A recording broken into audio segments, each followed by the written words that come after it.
DBMS में Excel से start करेंगे, आपको माइक्रोसॉफ्ट एक्सेस भी आना चाहिए, क्योंकि आपको फर्दर पता है कि आगे जितने भी आपको बैक एंड के अंदर जितने भी डाटा मैनेज करने हैं वो आपको या तो एक्सेस पे मैनेज करोगे या एसक्यूएल पे करोगे। एसक्यूएल पे मैनेज करने के, ओरेकल वगैरह पे मैनेज करने के लिए आपको एसक्यूएल की कमांड्स आनी चाहिए सारी। तो ये सारा चीज़ हम इसको ओवरऑल में कहता हूँ कि डीबीएमएस की हमने एक कैटेगरी में रख दिया कि डीबीएमएस में आपको starting from the Excel you have to complete all the SQL as well as Access commands. ठीक है, जितना भी ये आपको ये सब आना चाहिए। तो एक्सेस के ऊपर आप क्यों, अच्छा मैं कह दूं आपसे कि एक्सेल से ज़्यादा आप एक्सेस को प्रिविलेज क्यों दे रहे हो, क्यों प्रेफरेंस दे रहे हो? कारण सिर्फ ये सिक्योरिटी रीजन। एक्सेल सिक्योर नहीं होता, वो सिक्योर सॉफ्टवेयर है, लेकिन ये नहीं 100% सिक्योर है। उसके मुकाबले अगर और हम आगे जाएं किसी कमर्शियल एप्लीकेशन में जाएंगे तो हमको और भी अच्छे अच्छे सॉफ्टवेयर जैसे ओरेकल हुआ या क्लिपर हुआ, कुछ जिस तरह के सॉफ्टवेयर और आगे भी हमें जाके इनको देखना पड़ेगा।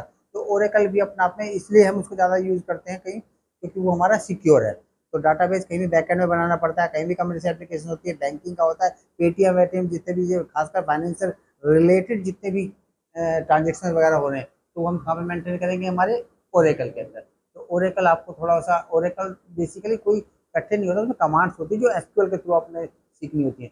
एसक्यूएल आपको अच्छी तरह से आनी चाहिए, सारी कमांड्स वगैरह आप उसको हैंडल कर सकते हैं। किसी भी फ्रंट एंड एप्लीकेशन में, फ्रंट एंड के अंदर जैसे आपको पीएचपी वगैरह भी हो सकता था, उससे पहले बहुत सारी और लैंग्वेज हो सकती है, विजुअल बेसिक वगैरह। अभी हम, क्योंकि हमारे कोर्स में पीएचपी है, हम पीएचपी की बात कर रहे हैं। पीएचपी सॉफ्टवेयर के अंदर उसको अगर हमें उसको अटैच करना हो ओरेकल को या एक्सेस को, तो हमको उसके साथ उसको कंबाइन करना पड़ता है। उसके साथ उसको हम क्या कहते हैं, कनेक्ट करना पड़ता है। कनेक्ट, डाटाबेस को कनेक्ट करना पड़ता है, उसका पाथ लेके कनेक्ट करते हैं। तो फिर क्या होता है, जो भी हम फ्रंट एंड के अंदर जो एप्लीकेशन बनाते हैं उसका जो डाटा होता है हम उसको रीडायरेक्ट कर देते हैं किसी डाटाबेस के अंदर। वो डाटाबेस किस जाके स्टोर होता है? हमारा एक्सेस के अंदर। एक्सेस में उसको जाकर सेव कर लेते हैं।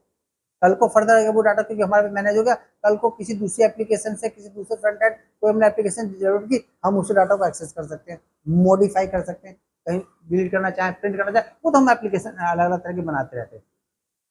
तो ये चीज़ हमको इसलिए अच्छी तरह से आनी चाहिए बेटा। आगे जितने भी मार्केट में डिमांड है, बैंकिंग में, कहीं भी जहाँ भी डाटाबेस है आपका, वाटर जो दिल्ली जल बोर्ड है, दिल्ली जल बोर्ड का वाटर बिलिंग के मीटर वगैरह करने मेंटेन करता है, उसमें क्या डाटा ही तो है।